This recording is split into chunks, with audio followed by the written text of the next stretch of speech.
Vamos tentar fazer hoje a seguinte experiência filosófica. Alguém já tentou medir a existência? Antigamente, o mundo tinha extensões diferentes. O peso variava de uma província a outra. A variedade das medidas era tamanha que nunca se sabia quanto pesava um pão ou quais eram as dimensões de uma porta. O cotidiano, assim, era aproximativo e mal ajustado. Tentamos matematizar o mundo com a revolução científica moderna. Porém, haviam grandes lacunas que nós não alcançávamos pela ciência ou pela matemática. E com o tempo nós modificamos isso.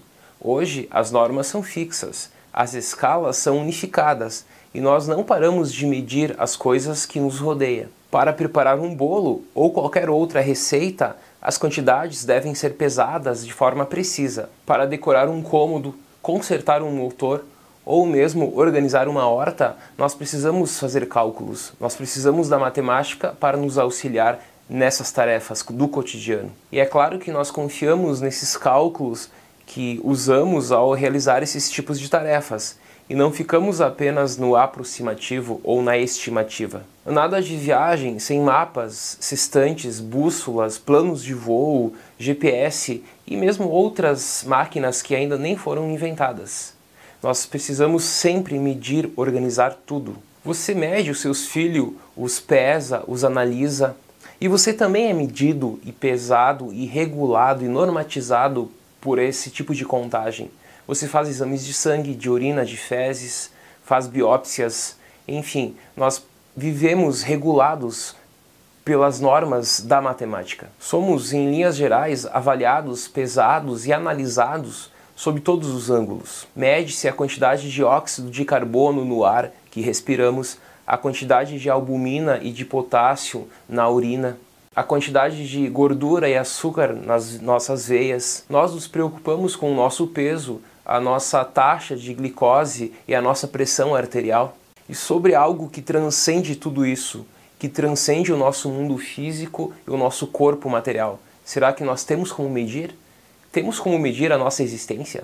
E com qual instrumento, unidade, código ou referência a gente faz isso? Você até pode dizer que a sua existência é medida em metros que caminhamos, em horas, minutos, segundos que vivemos, em litros de suor, em litros de sangue, ou mesmo em anos que amamos alguém ou que fomos amados, em dias que talvez nós tivemos dias felizes ou não.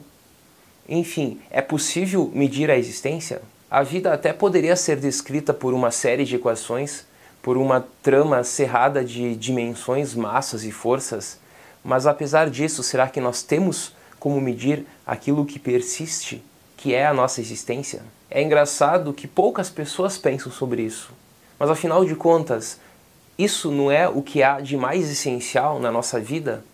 Você já pensou que na virada dos anos nós sempre fazemos listinhas daquilo que queremos alcançar no ano seguinte? E nessa lista, normalmente, sempre está coisas materiais, como adquirir carros, apartamentos, roupa, mais dinheiro, mas nunca colocamos nessa listinha coisas da nossa existência, como nos aperfeiçoar moralmente, como melhorar, como parar de mentir, como viver de forma mais autêntica com as demais pessoas ou conosco mesmo. Talvez o essencial das nossas vidas não seja o mundo material que adquirimos durante a nossa existência, mas o mundo não material. Talvez no final dela a gente consiga olhar para trás e verificar tudo aquilo que nós construímos. E todos os bens materiais que adquirimos talvez nem sejam importantes. Talvez os bens não materiais sejam mais importantes nesse grande container que nós temos, que nós construímos durante a nossa existência. Talvez lá no final a gente consiga ter a visão do todo e só no final a gente tem essa força, essa capacidade de ver o todo. Porém, se nós olharmos de agora, neste momento para trás, a gente já consegue ver parcialmente se a nossa existência está valendo a pena ou não.